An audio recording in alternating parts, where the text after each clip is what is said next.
Hello friend, this is Pankaj and welcome back to teaching exam study. दोस्तों, discuss करेंगे BPSC TRE में जो math के प्रश्न पूछी जाती है उसमें 24 अगस्त 2023 को जो क्वेश्चन पूछा गया था पहला शिफ्ट में, उसमें आयु से रिलेटेड एक प्रश्न है कि एक पिता की उम्र उसके पुत्र की उम्र की 5 गुनी है।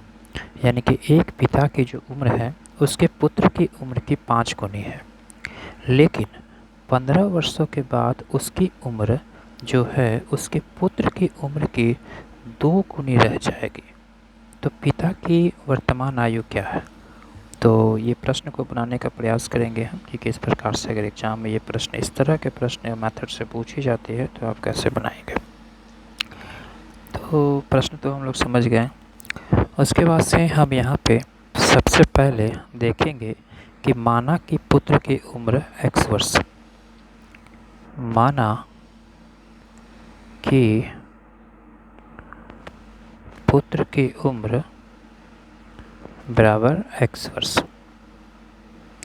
ठीक है, और पिता की उम्र तब क्या हो जाएगी? कह रहा है कि एक पिता की उम्र उसके पुत्र की उम्र की 5 गुने। तो अगर पुत्र की आयु x वर्ष है तो पिता की आयु क्या हो जाएगी? पिता की आयु 5x। यहाँ तक आप समझ गए। उसके बाद पूछ रहा है लेकिन 15 वर्षों के बाद उसकी उम्र उसके पुत्र की उम्र की 2 गुनी रह जाएगी। तो ये समीकरण हम करते हैं। 15 वर्ष बाद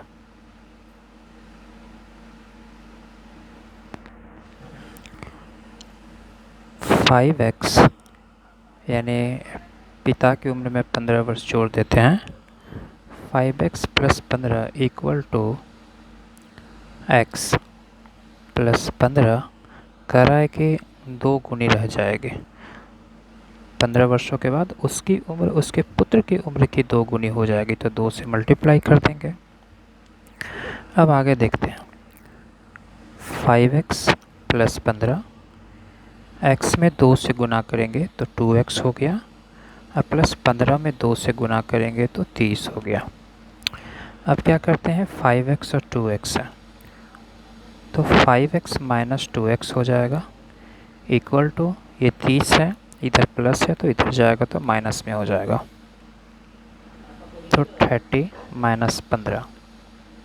5x में से 2x को अगर हम घटाते हैं तो हो जाएगा हमारे पास 3x इक्वल टू 30 में से 15 घटाएंगे तो 15, तो x इक्वल टू हो जाएगा 15 भागा 3 बराबर 5। यानी x की वैल्यू जो आई हमारे पास, x की जो वैल्यू आई है 5। तो यहाँ से हमें ये पता चल गया कि पुत्र की आयु 5 वर्ष और पिता की बताई जा रही है 5x। तो पिता की आयु क्या हो जाएगी? 5 गुना 5 बराबर 25। अतः पिता की उम्र 25 वर्ष। आंसर। तो इस प्रकार से प्रश्न अगर पूछे जाते हैं बीपीएससी के द्वारा तो आप इस मेथड से हल कर सकते हैं। वीडियो देखने के लिए धन्यवाद। Thank you very much.